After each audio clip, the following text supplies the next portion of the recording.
Welcome to the tutorial Drawing with Line Texture. So to show you how to draw with line texture, I'm going to create a punching bag for the cartoon rabbit that was created in the previous tutorial.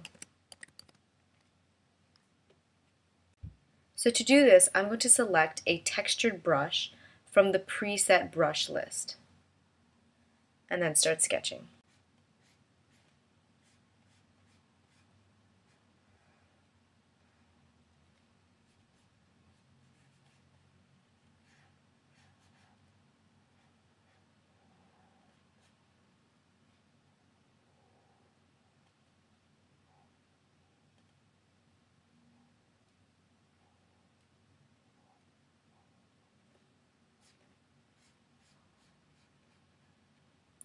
Now if we zoom in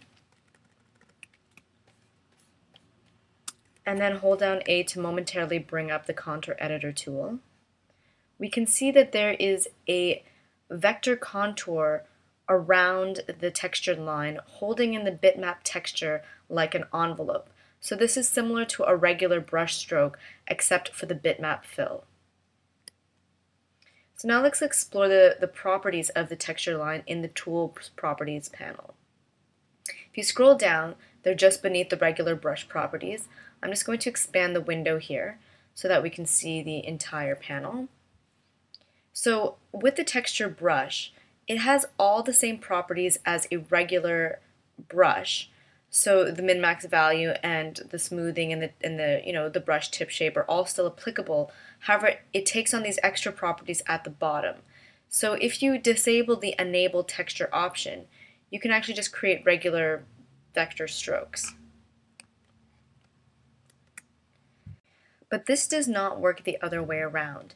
If you select a regular brush from the brush preset list and then enable its texture, you'll see that no texture was created here, and that's because there's no bitmap loaded in the texture section. The stroke does in fact have a contour envelope with a bitmap fill, but this is sort of unnecessarily increasing your file size as there's nothing really special about having a plain black fill like you would with a regular stroke. So now let's discuss the texture brush properties here. The first two fields are the minimum and maximum opacity. The minimum opacity you could have for either would be 0, but if you did this, you'd just be creating an invisible stroke. The maximum you could have is 1, and this gives a nice range, a nice softness around your stroke. It's a good range between 0 and 1. The next option you can manipulate is the hardness. If you increase the hardness, you get a visibly sharper edge. There's no blurring or softness around the edge of your stroke. However, if you decrease the hardness, obviously you get a much softer, blurrier line. And the last property is the texture scaling. So right now it's set at a pretty low number, and what this means is the actual texture fill is actually quite small and condensed inside the stroke. If you increase this, you can see that the texture inside has kind of been expanded and as a result blurred, no longer sharp inside the stroke because it's being scaled at a much greater size. And then finally we have where you can actually load your texture bitmap. Handles PSDs and TGA files. They're the only two acceptable file formats for textures. They handle transparency, but they do not accept color. So if your texture is purple or yellow, it'll bring them in as black and white images. And I'm going to show you how to do that when we create our own customized brush, which we can do right now. So to create a new brush, you do exactly what you did to create a regular brush for a texture brush, and that's to press on the new brush button here.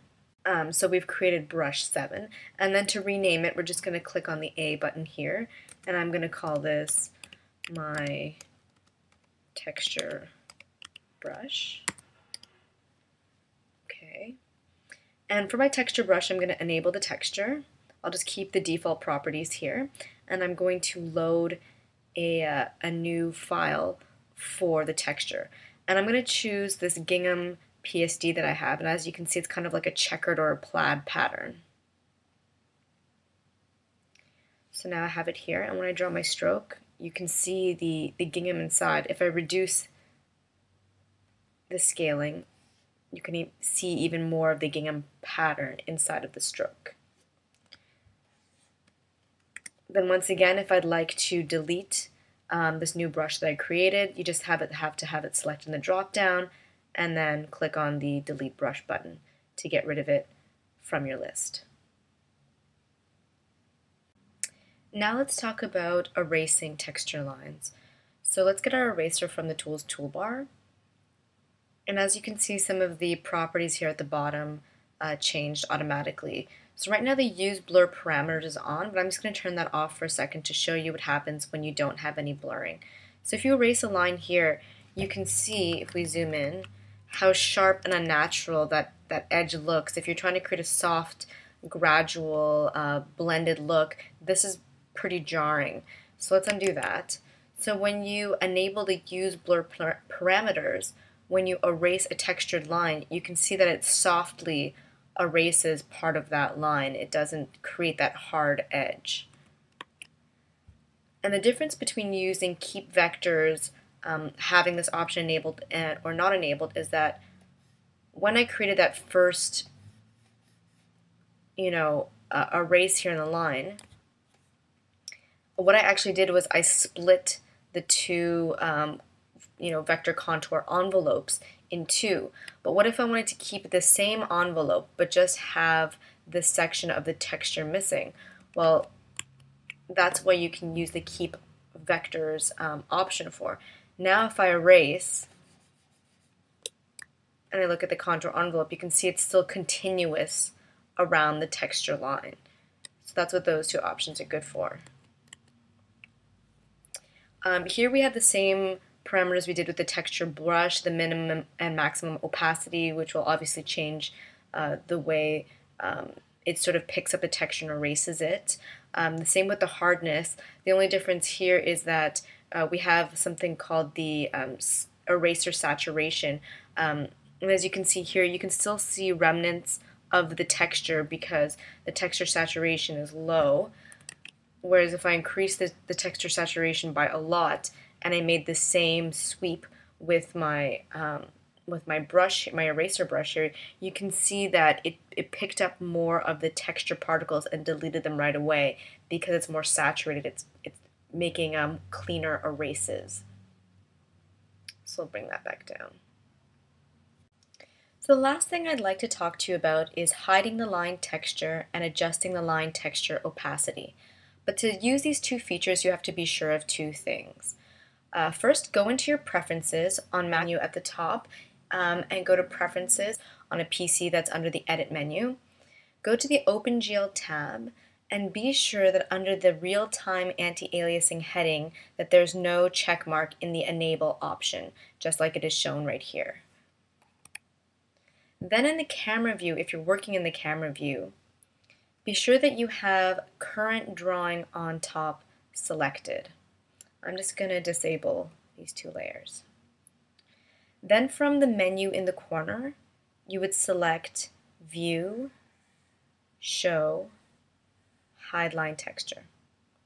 And as I mentioned before, because the camera and drawing view are separate, if you're working between the two, you'd have to do the same thing in the menu here. So you'd go to View, Show, Hide Line Texture.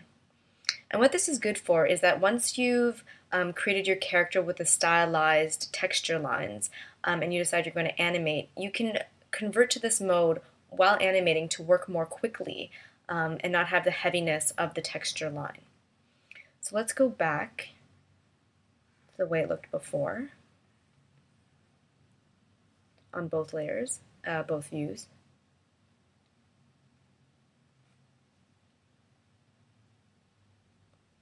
And the last thing I wanted to show you is how to adjust the line texture opacity. So from the same menu, you would go to Drawing, adjust line texture opacity. You get this little slider, these sliders that would show up, and that you can move them around, to change the opacity. And once you click OK, you can see that the opacity has significantly darkened on the texture lines. And that works in both views as long as you have the show current drawing on top and the real-time anti-aliasing disabled. So that's it for drawing with line texture. Stay tuned for the next tutorial, selecting drawing objects.